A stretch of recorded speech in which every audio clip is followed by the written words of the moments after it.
अस्सलाम वालेकुम। खुल के बोल के साथ मैं हुई मानवाज प्रोग्राम में आपको कहेंगे खुशामदीद। नाज़रीन, मुज़ाकरात को मंजिल नहीं मिली, हुकूमत यकतरफा मोहब्बत में मुब्तला मुंतज़िर रही, मगर तहरीक इंसाफ के रहनुमा मुज़ाकरात की मेज़ पर आने से इनकारी रहे। और न जाने क्यों हुकूमत भी जिद्दी बच्चे की तरह हर वो काम कर रही है जो अवाम नहीं चाहती। अवामी आवाज़ को महदूद करने के लिए मुतनाज़े पीका एक्ट 2025 बिल पास कर लिया गया। 26वीं आनी तरमीम की बुनियाद कैसे खत पर खड़ी है और मिलिट्री ट्रायल्स के नताइज क्या होंगे, जानने की कोशिश करेंगे। प्रोग्राम में हमने मदू किया है सज्जाद मीर, आजम चौधरी, मोहम्मद नशाद अली और कमर मैकन। तमाम मेहमानों को वेलकम करूंगी। कमर साहब, आपकी जानिब आना चाहूंगी। मुज़ाकरात खत्म शुद, क्या समझते हैं आप? तहरीक इंसाफ ने हुकूमती मुज़ाकरात की सबसे अलग होकर हुकूमत को मजबूत बयानिया दिया या फिर ठीक फैसला है पीटीआई का? बहुत शुक्रिया ईमान। देखिए, मुज़ाकरात जो हैं वो करने के लिए ना कुछ अच्छे जेस्चर हुकूमत की तरफ से भी शो किए जाने थे, लेकिन उनमें हुकूमत शायद नाकाम रही। अब ये एक सवालिया निशान हुकूमत के ऊपर है कि क्या हुकूमत के पास, जो कि ज़बान ज़द-ए-आम है, कि उनके पास क्या इख्तियारात थे भी सही मुज़ाकरात करने के या इख्तियारात नहीं थे। ये सबसे अहम सवाल है। ये देख लीजिए कि उनकी बेबसी वहाँ से शुरू होती है कि वो, अब ज़ाहिर है इमरान ख़ान के साथ मुलाकात के बग़ैर तो पार्टी कोई डिसीजन लेने से रही। और 28 तारीख जो है वो भी इमरान ख़ान ने कही थी कि तब तक भी अगर आप मुलाकात करवा देते हैं, मुलाकात हो जाती है तो फिर हम उस पर कोई लाएअमल अगला बना सकते हैं। लेकिन उससे पहले एक सिंपल सी, बहुत सादा सी बात थी जुडिशल कमीशन बनाने की, वो हुकूमत बनाने में नाकाम रही, इमरान ख़ान से मुलाकातें करवाने में नाकाम रही, और रिटन एग्रीमेंट जो था, तमाम मुसव्वदा जो मुज़ाकरात के लिए जो डिमांड्स रखी जानी थी वो मांगी गई, तहरीक इंसाफ ने वो भी उनको दे दी। उस पर भी हुकूमत की तरफ से कोई रिस्पॉन्स नहीं आया, बल्कि हुकूमत की तरफ से जो हुकूमती वज़रा हैं उनकी तरफ से ठट्ठे मेरे ख्याल में इस तरह से उड़ाए गए कि वो ख़ुद नहीं लग रहे थे सीरियस कि हम मुज़ाकरात जो हैं वो करने में कुछ सीरियस हैं। ख्वाजा आसिफ के काफ़ी सारे बयानात हैं, उसके बाद बाकी भी रहनुमाओं के बयानात थे। आज़म नज़ीर तारड़ नहीं है, दूसरे जो हमारे वज़ीर इत्तलाआत तारड़ साहब हैं, उनके भी कुछ, अता तारड़ साहब, उनके भी कुछ बयानात इस किस्म थे। इन सारी चीज़ों के बावजूद फिर आप देख लीजिए कि जो तर्जुमान है मुज़ाकराती कमेटी तहरीक इंसाफ की तरफ से, उनके घर के ऊपर छापा मारा जाता है, 200 से ज़ायद एहलकार भेजे जाते हैं। तो शायद पंजाब हुकूमत भी नहीं चाहती थी और ये इल्ज़ामात भी उनके ऊपर लगते हैं। तो हुकूमत की तरफ से मुझे तो ज़ाहिर है एक भी जेस्चर ऐसा नज़र नहीं आया जिसमें ये समझ आए कि वो मुज़ाकरात करने में सीरियस हैं, वो मुज़ाकरात को आगे बढ़ाना चाहते हैं, जो कि बार बार उनकी तरफ से बात की जा रही थी कि तहरीक इंसाफ मुज़ाकरात के लिए नहीं बढ़ती। कोई एक काम भी अगर उन्होंने सीरियसनेस अपनी शो करने के लिए ही, कम से गुडविल में ही किया हो कि भाई हम जो आपस में एतमाद बढ़ाने के लिए, एतमाद को बिल्ड करने के लिए कोई काम कर दें। अब मुलाकातें तक नहीं करवा सकते, जो आईनी कानूनी हक है, जेल रूल्स में लिखा हुआ है कि मुलाकातें करना कैदी का हक है। वो अगर सियासी लीडर है, साबिक वज़ीर आज़म है इमरान ख़ान, उनकी मुलाकातें, तो अब नवाज शरीफ साहब की मुलाकातें आपको पता ही है कितनी, किस तरह से हुआ करती थी, पूरी मीटिंग्स और पूरे अंदर जो है वो कोर कमेटी की उनकी मीटिंग्स हुआ करती थी। लेकिन ये मुलाकातें ना करवाने का जो मामला, और फिर आप देखें 190 मिलियन पाउंड केस में सज़ा सुनाई, मैक्सिमम सज़ा सुनाएगी, गो कि वो अदालत में मामला है। लेकिन मुझे हुकूमत सीरियस नहीं लगती। तहरीक इंसाफ ने अपना पूरा कोशिश की कि इन मुज़ाकरात में कोई पॉजिटिव आउटपुट निकले। इवन आप 8 फरवरी के इंतखाबात में जितनी बड़ी धांधली हुई वो उससे भी पीछे हट गए, और उन्होंने कहा कि बस आप कमीशन बना दें, कमीशन बनाने के बाद अगले मामला तय कर लेंगे, कम से कम कोई ब्रेक थ्रू तो होता। तो मेरे ख्याल में हुकूमत चाहती नहीं है कि कोई ब्रेक थ्रू हो, वो इसी तरह से मामलात को आगे चलाना चाहती है। हुकूमत संजीदा थी। सज्जाद साहब, क्या तहरीक इंसाफ को एक मजीद बैठक नहीं लगाना चाहिए थी? हो सकता है कि आज हुकूमत भी तहरीरी तौर पर उन्हीं मुतालिबात की मान रखती, या फिर हुकूमती तहरीर में ऐसा कुछ नहीं था। आपको क्या लगता है? हमारे दोस्त ने जो मौक़िफ़ पेश किया है, मैं बिल्कुल उससे उलट मौक़िफ़ पेश कर सकता हूँ का मतलब ये नहीं है कि मेरा मौक़िफ़ इससे उलट है, बल्कि मैं कहना ये चाहता हूँ कि हम लोगों ने इस बात को मजाक बना लिया है। मुज़ाकरात को कोई इस बात को साबित करना चाहते हैं कि हुकूमत चाहती तो वो बहुत कुछ दे सकती थी, और देने का काम हुकूमत का था, और वो सीरियस नहीं थी। दूसरी तरफ से लोग ये कहते हैं कि ये जो मुज़ाकराती कमेटी पीटीआई की है, ये तो बिल्कुल एक कोई इख्तियार रखती नहीं थी अपने बानी से पूछे बगैर, और उसके पास देने को बिल्कुल कुछ नहीं था, और वो तो उनसे पूछकर सिर्फ ये चाहती थी कि बानी की रिहाई हो जाए या कोई एक कमीशन बन जाए या कुछ ऐसी बात हो जाए जिससे उनकी जो एक तरह की ये हो जाए कि उन्होंने कुछ हासिल किया है। तो ऐसी सूरत हाल में आप ये समझ सकते थे कि यूं ही बानी को सजा हुई और सजा की अनाउंसमेंट हुई और ये कहा जाता है कि हुकूमत ने सजा को अनाउंस किया, तो वो तो कोर्ट ने किया, ये कहा जा सकता है। सजा अनाउंस हुई तो उन्होंने फौरन मुज़ाकरे खत्म कर दिए और ये भी नहीं देखा कि 28 तारीख तक के इंतजार की बात की गई थी, ना कि ये कि उससे पहले ही खत्म किया जाना था। ये सारी बातें हम कह सकते हैं, यूं भी कह सकते हैं, वो भी कह सकते हैं, तुम भी कह सकते हैं, जिस तरह चाहे कह सकते हैं, लेकिन मसला ये है कि हमने मुज़ाकरात को पाकिस्तान की तारीख में मजाक बना कर रखी है। इन मुज़ाकरात को नहीं, माजी में भी मुज़ाकरात होते रहे हैं, लोग बैठ कर गुफ्तगू करते रहे हैं, बात बहुत दूर तक पहुंचती रही है, बहुत आगे तक जाती रही है। भुट्टो साहब के मुज़ाकरात हुए थे अपोजिशन के साथ, अगर उस वक्त ज़ियाउल-हक न आते तो शायद कहा जाता है कि बात तकरीबन अपनी एक तरह के नतीजे पर पहुंच चुकी थी। उससे पहले भी कई मुज़ाकरात लिए जा सकते हैं।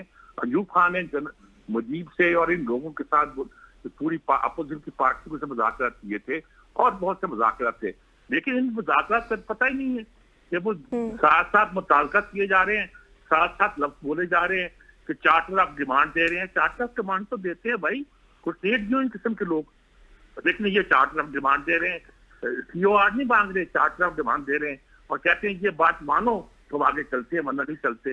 दूसरा इनका ये हाल है, वो कहते हैं कि हम कहाँ आपको आवाज देते फिरे छत पर चढ़ कर, तो आपको बुलाते फिरे कि आए हमसे मुज़ाकरात करें, आपने हमारा मजाक बना दिया है।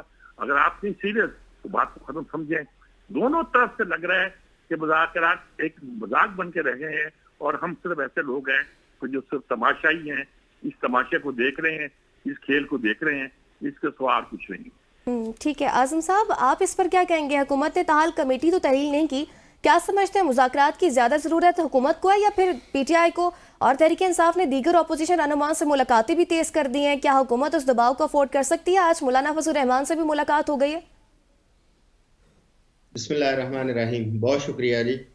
आज तो मैं आपको फ्रैंकली बताऊं कि मुझे बोलते हुए भी ना खौफ आ रहा है, क्योंकि पीका जो ऑर्डिनेंस है वो पास हो चुका है।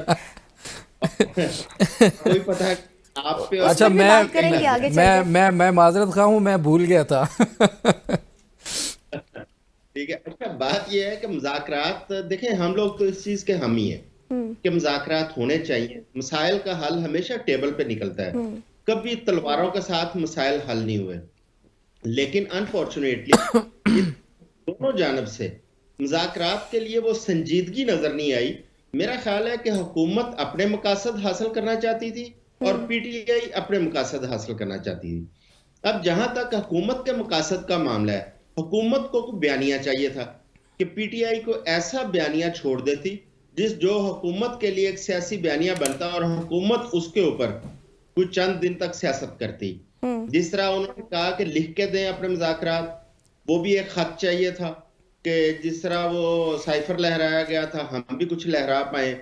उसी तरह उसके बाद जब ये जुडिशल कमीशन बनाने वाली बात थी, हुकूमत इसको लिंगर कर रही थी और वो नजर भी आ रहा था कि जुडिशल कमीशन बनाने के चक्कर में कि मुज़ाकरात बहुत लंबे अरसे के लिए लटक जाएंगे, हुकूमत खिलाती रहेगी। जबकि दूसरी जानब से PTI को अगर हम देखते हैं, देखें इख्तियारात दोनों जानब नहीं है। जब इख्तियारात की बात करें, फैसला साजी की बात करें, ना हुकूमत के पास फैसला साजी का इख्तियार है, ना PTI की कमेटी के पास इख्तियार है। हुकूमत को कहीं और जाना पड़ता है फैसला लेने के लिए और PTI को अडियाला जेल जाना पड़ता है फैसला पूछने के लिए।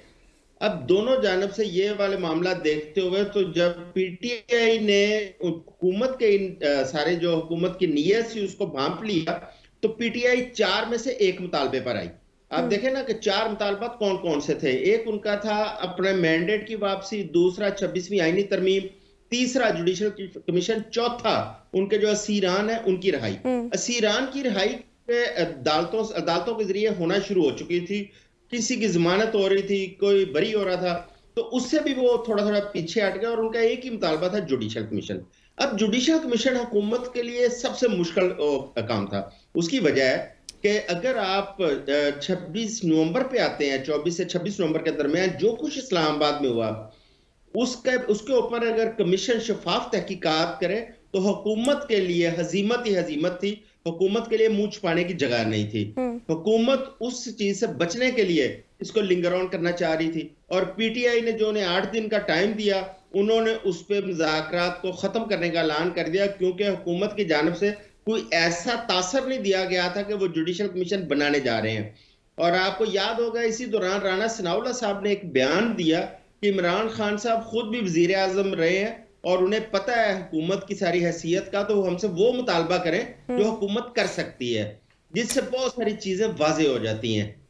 इसलिए मुतालबात में ना सिर्फ तत्ल आया बल्कि खत्म हो गया। लेकिन आज की जो डेवलपमेंट्स है, मैं समझता हूं कि हुकूमत की जानिब से भी और पीटीआई की जानिब से जो तासर आज फिर पैदा हुआ है, हो सकता है कि ये मुज़ाकरात का सिलसिला दोबारा शुरू हो जाए, क्योंकि 31 तारीख तक तो वैसे ही हुकूमत की जानिब से डेडलाइन है। लेकिन इरफान साहब आज कह रहे हैं कि ये बाद में भी हो सकते हैं मुज़ाकरात, ये कोई जरूरी नहीं है, कोई हतमी नहीं है कि 31 के बाद मुज़ाकरात नहीं हो सकते।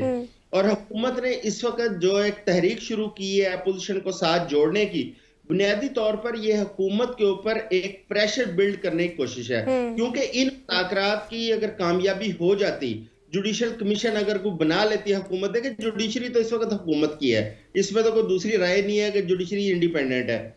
जुडिशरी हुकूमत अपनी मर्जी का जुडिशल कमीशन बनाती तो अल्टीमेटली अगर थोड़ा सा सुकून आना था, सियासी इस्तेकाम आना था, उसका फायदा हुकूमत वक्त को पहुंचना था। लेकिन अगर हुकूमत नहीं को बनाती ऐसा काम, उनका मुतालबा नहीं मानती, तो ये तमाम जमातें इकट्ठी होती हैं, ऊपर से 100/100 पीका आर्डिनेंस आ गया दरमियान में, जिस पे बाकी जमातें जो नहीं आना चाह रही शायद वो भी साथ खड़ी हो जाएं, तो फिर जब सड़कों पे आएंगे तो हुकूमत के लिए मसाइल मजीद बढ़ जाएंगे, और इकोनॉमी के ऊपर जो पहले दबाव है उससे कई गुना ज्यादा दबाव हमें बढ़ता हुआ ठीक है। इस पर निशात साहब का भी पॉइंट लेना चाहूंगी। निशात साहब, बैरिस्टर गौहर की एक मुलाकात के बाद तासुर ये पैदा हुआ कि तहरीक इंसाफ कहीं और मुज़ाकरात कर रही है। आज बैरिस्टर गौहर ने भी एक बार फिर कहा है कि कहीं और मुज़ाकरात नहीं हो रहे, अगर हुए तो छुपा कर नहीं खुलकर करेंगे। आपकी क्या राय है, कहीं और मुज़ाकरात चल रहे हैं? असल में जी बैरिस्टर गौहर साहब सच ही कह रहे हैं, कहीं और मुज़ाकरात हो भी नहीं रहे थे। ये तो मेरे और आपके पेटी भाई जो हैं वो हद से ज्यादा शाह के वफादार थे, और उन्होंने जो है वो इसका शोरो गोगा शुरू किया हुआ था कि पता नहीं वहां पे कौन सी मुलाकात ऐसी हो गई है कि न जाने सुबह जो है वो अडयाला जेल के जो है ना वो दरवाजे खुलने लगे हैं और पता नहीं क्या क्या होने लगा है। तो ये सारी मुबालगा आराई जो थी, या ये सारा जो मामला था, ये हमारे दोस्तों की तरह, जिस तरह अभी मैंने एक मौक़िफ़ सुना है जिससे मुझे तासुर मिल रहा था कि जैसे पाकिस्तान तहरीक इंसाफ का कोई भाई जो है वो कोई मौक़िफ़ दे रहा है। तो मुझे जो ये मुज़ाकरात की बात है ना, कहीं और मुज़ाकरात, आप अगर किसी जमहूरी मुल्क के अंदर कोई सियासतदान ये कहे कि मैं एस्टेब्लिशमेंट से मुज़ाकरात कर रहा हूं या करना चाहता हूं, तो उसके ऊपर तो वैसे ही अवाम जो है वो इन्ना लिल्लाह पढ़ लेते हैं कि यार इस ऐसे जमहूरी शख्स को क्या करना जो एस्टेब्लिशमेंट से बात करना चाहता है। ये सारे सियासतदान जो हैं एक दूसरे को एस्टेब्लिशमेंट से मुज़ाकरात करने या एस्टेब्लिशमेंट से बातचीत करने के ताने देते नजर आते हैं। लेकिन हालत यह है कि अब तो पता नहीं क्या इस गुज़िश्ता 10 साल के अंदर इस मुल्क में क्या कुछ हो गया है कि अब सियासतदान जो है वो इस पे प्राउड फील करते हैं, फख्र पे जो है ना फखरिया कहते हैं। और फिर मजे की बात यह है कि उनके जो भोंपू हैं, जो उनके स्पोक्स पर्सन बने हुए होते हैं, जिनको पता नहीं कोई चाहता भी है कि नहीं कि वो हों, लेकिन वो जो स्पोक्स पर्सन है वो उस बात को वो जो है ना वो कहते हैं कच्चे चावल देते हैं और वो खुद से खिचड़ी बनाकर जो है वो सबके सामने पेश कर देते हैं। तो बेसिकली ये जो मुलाकात का रफड़ था, ये जो शोरो गोगा था, ये बेसिकली ये मीडिया पे बैठे हुए एंकर्स और मीडिया पे बैठे हुए एनालिस्ट्स और मीडिया पे बैठे हुए जो तहरीक इंसाफ के दोस्त हैं, जो उनकी जो रखते हैं, जैसे कह लीजिए कि उनके लिए कोई सॉफ्ट कॉर्नर रखते हैं, ये उन्होंने उसको बात का बतंगड़ बना दिया था। वरना बेचारे वो तो बैरिस्टर गौहर जिससे मुलाकात करते हैं उस दिन से हर मीडिया इंटरेक्शन में वो जो है ना उनको सफाई देना पड़ रही है इसकी। अब मामला ये है, देखिए मीर साहब की बात को जरा समझिए, ये जो गुफ्तगू है ना वन साइडेड, इससे कोई फायदा नहीं होता। असल मामला ये है कि क्या मुज़ाकरात जो हैं उसके लिए संजीदगी मौजूद है, और जो संजीदगी है वो वहां कहां होगी जहां पे आप डेडलाइंस के साथ चलेंगे, या आप जो है आपके अंदर इस तरह की कोई वो रौनत होगी कि आप समझे कि मैं हुकूमत में हूं तो मैं जी मैं ये नहीं करता और वो नहीं करता। देखिए मुज़ाकरात वो होते हैं जहां दोनों फरीक जो हैं वो तैयार होते हैं इस बात के लिए कि वो अपने जो मौक़िफ़ हैं उनसे पीछे हटेंगे, और जो मामला या मसला दरपेश है उस पर गुफ्तो शनीद करेंगे, और गुफ्तो शनीद करके कोई कॉमन ग्राउंड ढूंढेंगे जिसपे कोई मामला तय किया जा सके। ये जरूरी नहीं है कि जो मुतालबा सामने रखा जाए या उन मुज़ाकरात में सामने आए वो कुली तौर पर मान लिया जाए, या हो सकता है कि वो कुली तौर पर ना माना जाए। तो जब आप इस लचक के साथ मामलात को, बातचीत को आगे बढ़ाते हैं, दोनों तरफ से ये मामलात इस संजीदगी से आगे बढ़े, तो ही मुज़ाकरात का कोई हल निकल सकता है। अब तक जो चीज हमारे सामने आई है, ठीक है मशाल साहब, ब्रेक का कहा जा रहा है, ब्रेक के बाद इस पर बात, ब्रेक के बाद बात भी करेंगे। पीका कानून भी पास हो गया है इस ब्रेक के बाद।